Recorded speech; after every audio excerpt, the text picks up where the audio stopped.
Hi everyone, my name is Jess and today I have another special guest that is joining me on my YouTube channel. We are going to talk about all your AI questions. All right, let's go ahead and get started. All right, everyone, welcome back to my channel. If you're new here, go ahead and hit that subscribe button below. It would help me out a lot, and you'll be reminded that every single Monday I do post new content. Okay, so you are here because you saw the title of this video and you are excited to go through all the questions that I have and that you probably have about AI in the field. Now, this gentleman is really knowledgeable in AI and he has extensive knowledge. So I can't wait for you to hear this conversation. Let's go and turn it over to Nihar, head of AI at Matrix Space. I hope you enjoy it. All Hi, right. Hi. Welcome, Nihar. How are you today? I am doing great. Thank you, Jess. Thank you so much for coming on the channel. I know that there's a lot of people, especially in the last 2 years, that are interested to hear all about AI.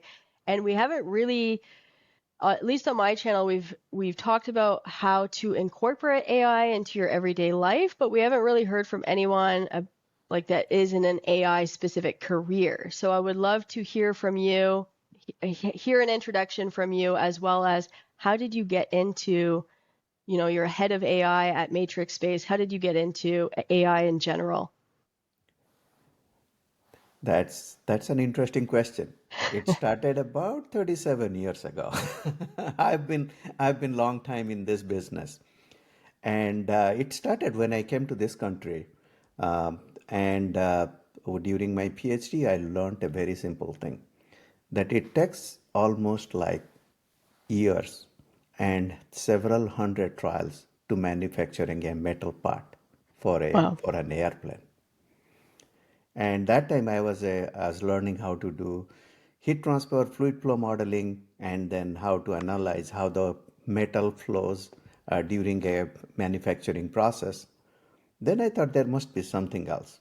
There was few people I talked to who are actually expert engineers who spend their careers trying to build these machines and then parts for these complex applications. And they talk about very simple heuristics rules. They say that, okay, if we see this, we find this, then we change the design.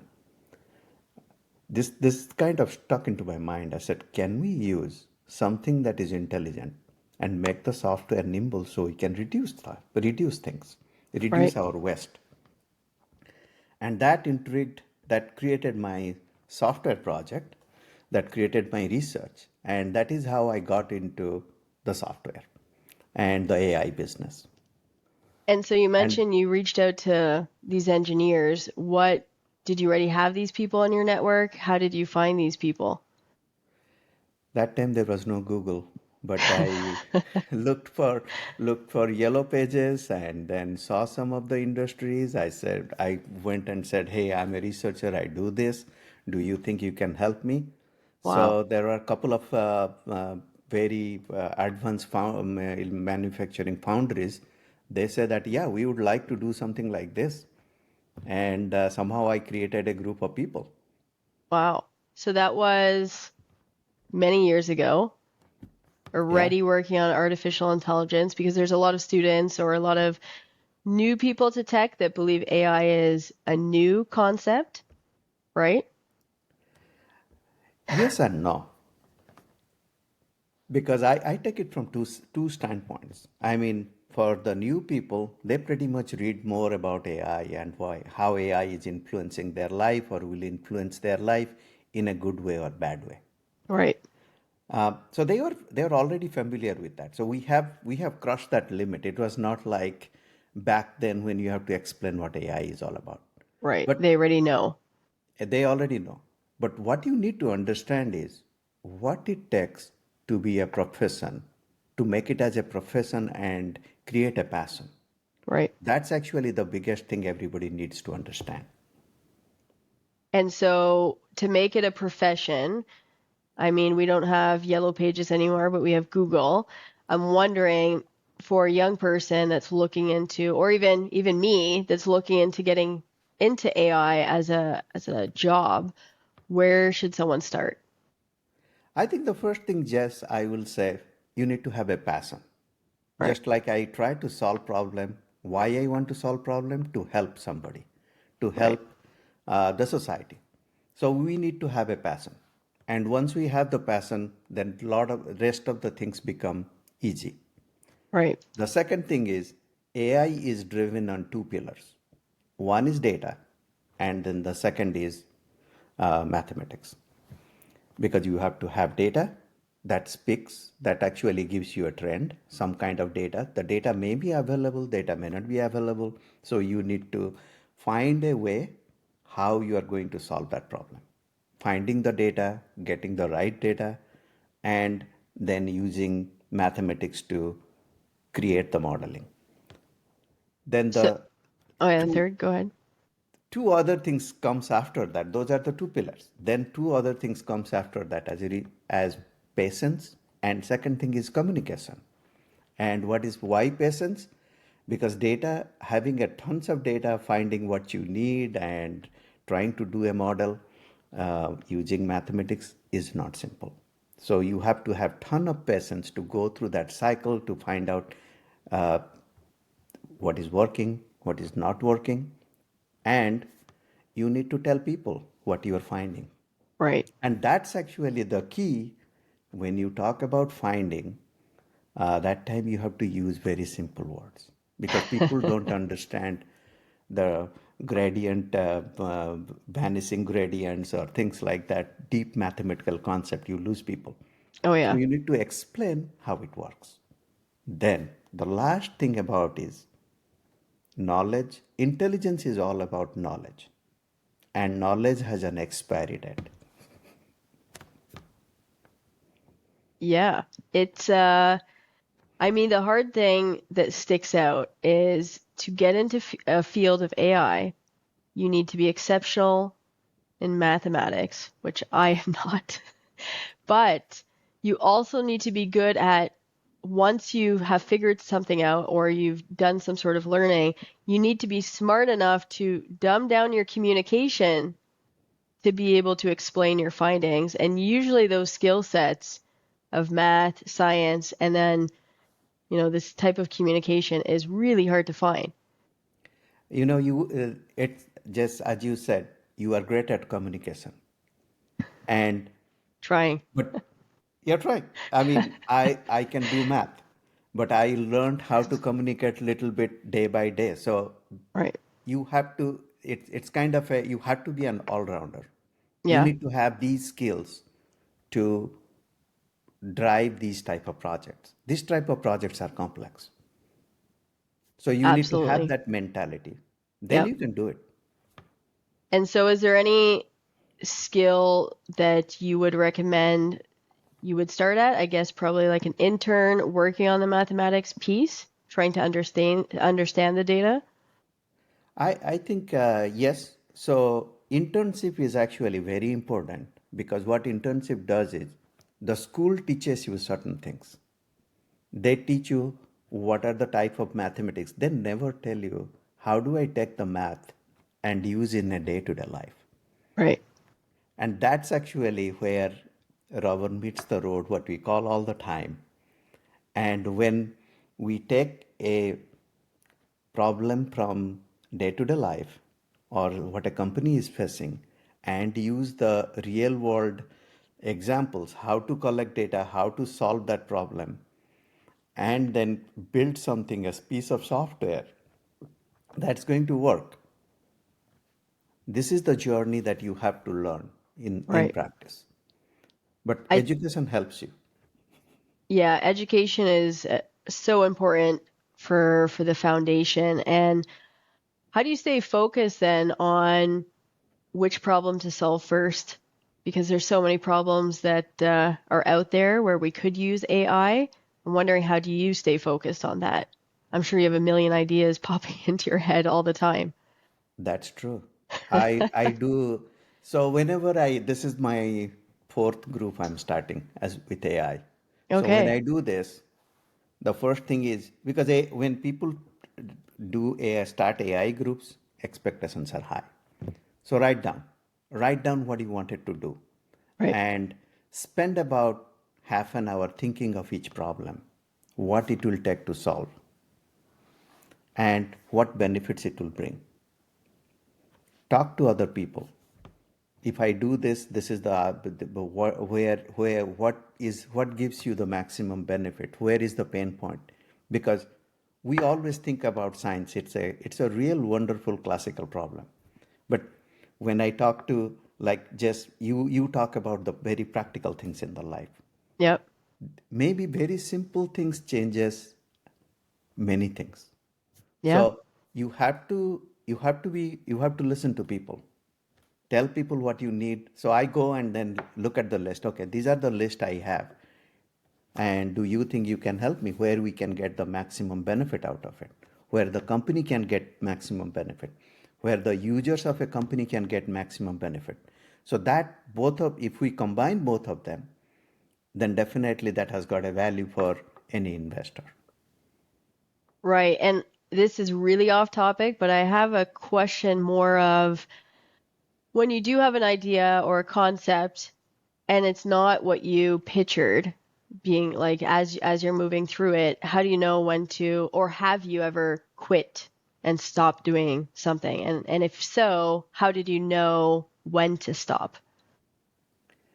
That's actually an excellent question, because in real life, you need to know when to start, when to stop.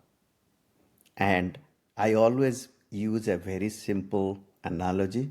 I have $10 bill where I need to spend and when I will run out of money. So I kind of put myself, whenever we do a project, we put ourselves in a box. This is research, this is interesting. And what I can get from a research in or from the problem solving in next 2 days. Can I solve the problem? I may not able to solve the problem. If I don't solve the problem, is there another way out? Right. If another way out, can I do it in next 1 or 2 days so that I meet my deadline?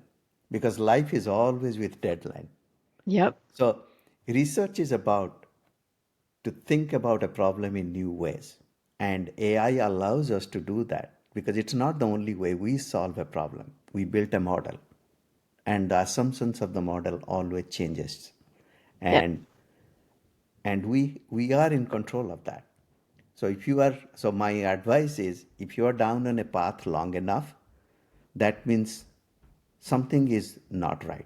Let's Right. rethink. Right. Yeah, that's a good skill to have. I definitely need to work on that skill myself, but um, I know that you're close to, universities and colleges. I'm wondering if someone is, under 17 or they're 16 and they're looking to go into a field of AI, is there a specific, like I'm very out of touch with university and AI courses specifically. Is there new courses that people can start taking or degrees? And do you have any recommendations? Yeah, I mean, definitely. So if you look at AI, is first of all, let me how we teach AI. Uh, AI is a very research oriented activity. To be an AI expert, you have to understand the field and slowly develop your passion where you want to go. And how the field is divided is, let me tell you. One side is very hardware centric and developing new algorithms that goes inside the chip, the design of the chip, how we create the uh, how we create a highly efficient chips for different types of processing. So that's actually area of research. There is a second area of research which gets into this development of different algorithms and making it efficient, such as PyTorch, uh, scikit-learn. So there are a lot of mathematical algorithms they use. What people typically use, they take them and then put it into those packages. That's another research. There is another research where you talk about the data science part of it, where we take the general models and try to train them, go through that cycle, such as LLMs that you see, or the maybe any object recognition algorithms like Yellow, and there are many such algorithms that are available. Then there is another area which talks about how do I take this research and put it into my use. For Right. example, if we are talking about in the area that we work on is actually security. So if we are looking at a security camera, in a security camera, we wanted to find out, uh, can I identify the security threat? Can I identify the license plate number? Can I identify whether it is a car or something else? Uh, so then what you do is retrain these models for these applications and then optimize those models to be used in a specific way. Then you build an application. So there are many areas of research. Right. And an 18-year needs to think about what they are interested in. Maybe Right. trying out is not a bad idea. So during your undergraduate, they give you the AI courses, which gives you a general knowledge of what this field is all about and what are the different research. See what you like, Yeah. see what you are passionate about, then go to that area. Yeah, exactly. I think that's very good advice with whether it's AI or anything else, have that foundational generalist type course to figure out Yeah. which areas you're interested in. That's really smart advice. And then Um, last thing is you also need to think about look at actually the department as you go through the higher education. If you are doing your masters and PhD pursuing there, each university and their faculty and their research programs are geared towards some of these areas. So choose the university that you need where it can give you that training. right. Yeah, and I think that hands-on experience as well is crucial to work it out.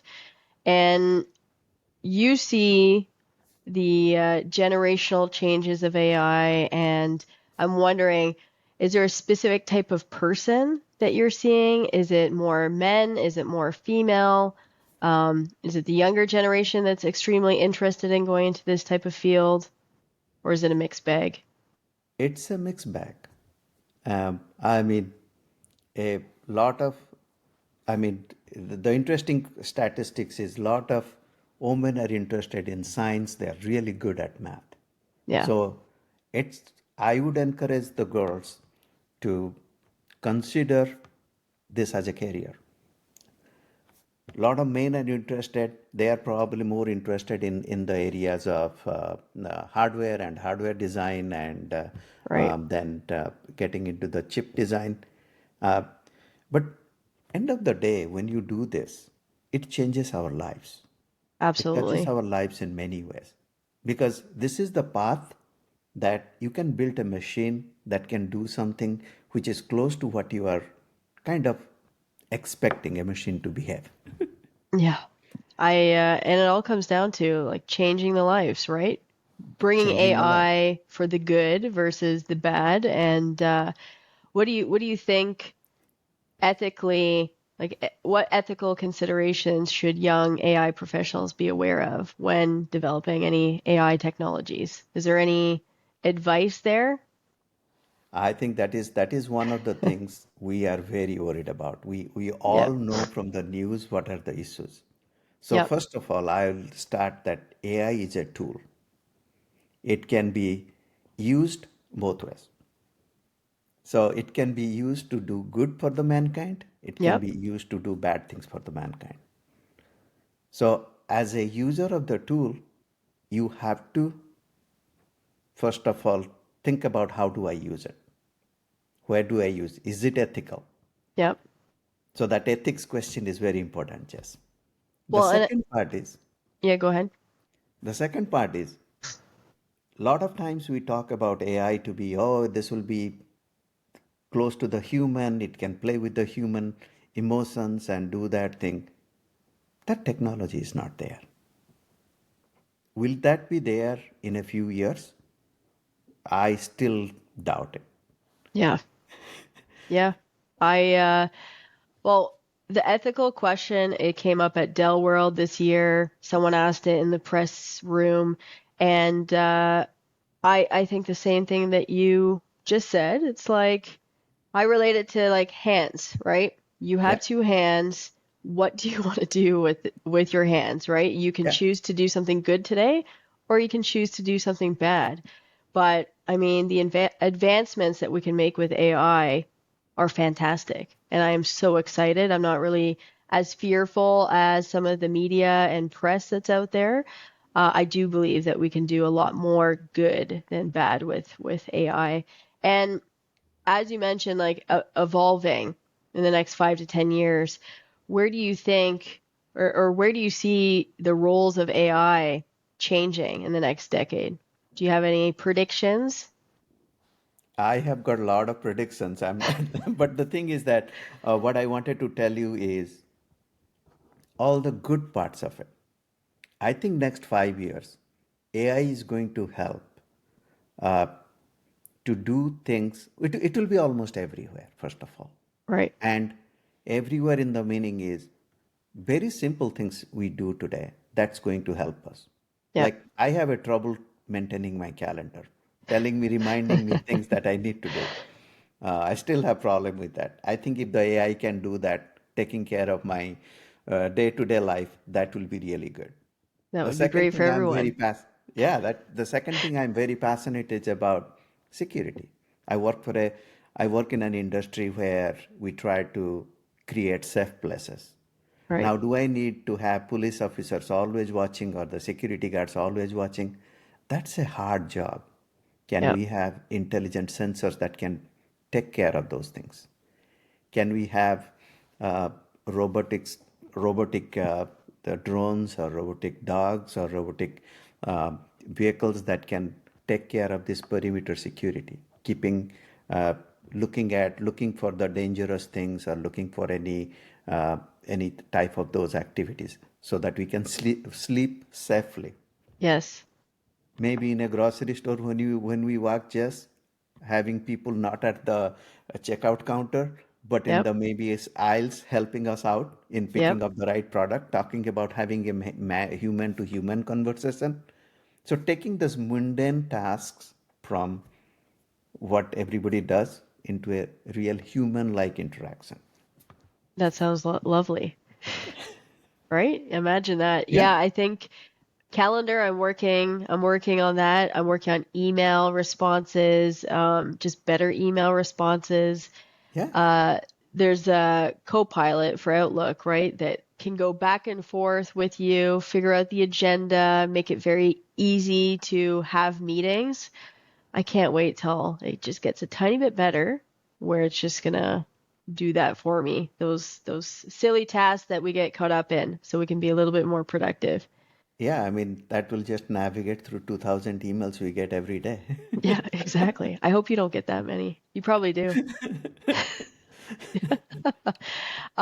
So I have like one or two more questions left for you. Um, any common misconceptions about AI that you often encounter? I mean, this is actually, I have gone through two of these AI journeys. So back in 90s, early 90s, AI was a big buzzword. Oh Everybody yeah. wanted to get into artificial intelligence. Expert systems came along. They wanted to say that, okay, in 10 years, you really have to do nothing in a Frankenstein way. You will be getting fed by a machine that knows that what you need, and they will brush your teeth and all those things. Never happened. And but after many years with big data, at least things are happening. Yeah. Um, I'm happy. But the thing is that there are two things we have to be very careful about how, as practitioners, how we go and talk about AI. You have to be, first of all, humbling. You need to know where AI is not there. AI Right. is not human or emotions. Don't try to play with that. We have years away from doing those kind of technology. I mean, when you and I we are talking, we are speaking and we are also reading each other's facial expression. We are understanding our emotions. We are Yep. understanding how we interact with people.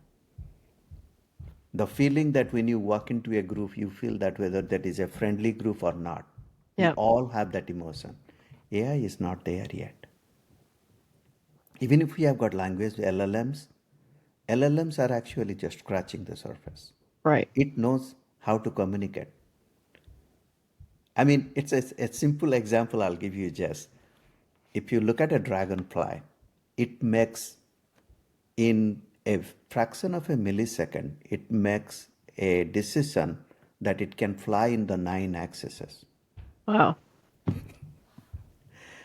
And the brain that it has got, it uses probably 0.01 the watts of power. And the time it has is less than a millisecond, so that it can adjust its flight pattern to avoid those. We are not that efficient yet. It's going to take a long time. It will take a long time. Let's be humble. Yeah. Yeah. That even that dragonfly analogy there is very humbling of like, okay, we're getting somewhere, but we're still far away. We are far away, yeah. That And is why the that is why the evolution of biological evolution took that many years. And yeah, we have to go through that. yep. Well, I can't imagine where we'll be in 100 years, 200 years. We Maybe won't there will see be, it, but right, there will be our new generations. They will be reaping the benefits of it, like we are doing it today, what our exactly. ancestors did. Yep, exactly. So the that is very humbling. So I hope the audience enjoyed that. I have one last question for you. You mentioned communities, you mentioned the yellow pages at the very beginning of this conversation. Any resources, books, courses, communities that people can start if they do have a passion for AI or a passion to even fix a problem? Where do they start with in terms of resources? This is that AI is developing very fast. So same thing with how we communicate with each other. So there are many places you can find this. The way particularly I kind of do, I read a lot. I read a lot about AI, what is happening every day in the news. It's everywhere in the news, which is good. Now, once I know that, okay, this is an interesting thing, then what you do is I go and try to use a research way to go and deep dive. I go to the papers which were published around that, understand how they are doing it, and think about it. Is there an applicability in my field? This is how I learn, and this I have been doing for last 20 years. But for our young audience, they can always go to read these articles. They can go, and there are a lot of podcasts available, Right. such Yep. as John Cohen podcast. NVIDIA has got a lot of podcasts. Large companies, I mean, everybody has got nice podcasts. So you can actually go and listen to this podcast, which explains how to use AI, where to use AI. And most of these speakers are actually, they know how to communicate, Jess. I mean, Right. I wish I can do that, get that skill. Uh, but Well, I think you have the communicating, skill of focus, right? yes, I try to do the focus. That's easy thing. And I learned to be patient. Which is a good skill because at least it's hard to stay focused in this day and age when there's, notifications and things popping up on your phone all the time. Focus is Right. such a key skill to maintain, so it's a good one. Yeah, so you have to read a lot, keep that focus going on. And maybe you can send me some podcasts that you recommend at the end, and I'll put it in the notes section of this video. Um, anything else that you wanted to share before we close off? I think I will say AI is a fascinating area. And it doesn't matter where you come from, whether you know a lot of math, whether you don't want to know a lot of math, but it's an area where you can contribute towards the research. It doesn't matter who you are, but you need to have an appetite to do something uh, that changes the world. So give your ideas. Always keep your eyes open. Get your ideas. Let people know there will be someone else who can do that. But this is a community that I you love have to that. contribute all the time. That's great. Thank you so much for joining us today. I'm sure A lot of people will have questions for you. They'll probably comment on this video down below. I just appreciate you so much and happy to know you. Thank you, Jess. Nice. Thank you for giving me this opportunity. It was great.